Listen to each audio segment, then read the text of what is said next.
Ibn Раваха деген сахаба айтат. Ibn Раваха сахабалар менен жолуккан кезде эле Таалау ну'мин би Раббина саатан. Келгиле, Раббыбызга bir saat iman keltirели дейт экен. Азыр отурган жерде келгиле, саясат эмне болуп атат дейбиз да. Ким кайсы креслого келди, башка болду. Ibn Раваха деген сахаба жолуккан адам менен эле келип, Таалау ну'мин саатан, кел, bir saat Раббыбызга иман келтирели дейт экен.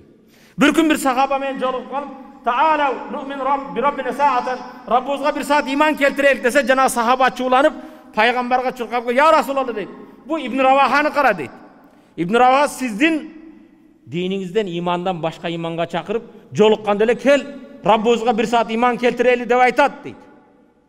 Пайгамбарыбыз саллаллаху алейхи ва саллам Ibn Равахага Аллахнын мээрими, рахматы жаасын, ал периштелер сыймыктана турган, Аллах Таала периштелерге сыймыктана турган чогулушту жакшы көрөт дейт.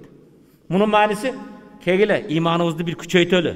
Ар отурганда Аллах жөнүндө, пайгамбар жөнүндө, дин жөнүндө сүйлөшөлү дечү экен ал. Таала ну'мин би Раббина саатан, келгиле Раббыбызга bir saat иман келтирели дегени, келгиле бир аз иман жөнүндө баарлашалы. Аллах жөнүндө сүйлөйлү, Куран жөнүндө сүйлөйлү, пайгамбар жөнүндө сүйлөшөлү. Иманыңызды күчөйтүү. Иман күчөйөт, урматтуу мусулман бир тууган. Бизде болду азыр. Келгиле bir saat карта ойнойбуз. Келгиле саморго аш жейбиз. Келгиле саунага барабыз. Жоро отуруш, башка отуруш. Не пайда? Ошо чогулуштарыбызда Аллахнын зикри болбосо, Аллахнын зикри болгон чогулуштарда Аллах Таала периштелерге сыймыктанат экен. Бу бенделеримди кара дейт.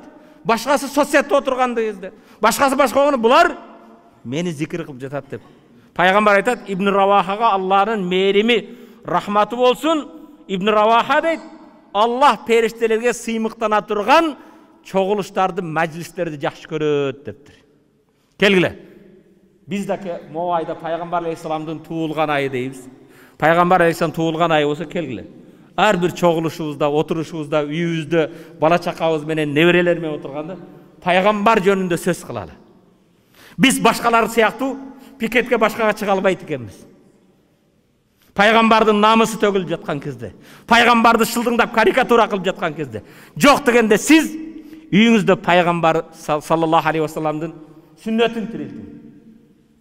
Пайгамбар алейхисаламдын өмүр баянын, пайгамбар алып келген Куран, пайгамбар алып келген дин. Мындай карасак, машалла, көкүрөгө сүйүнөбүз.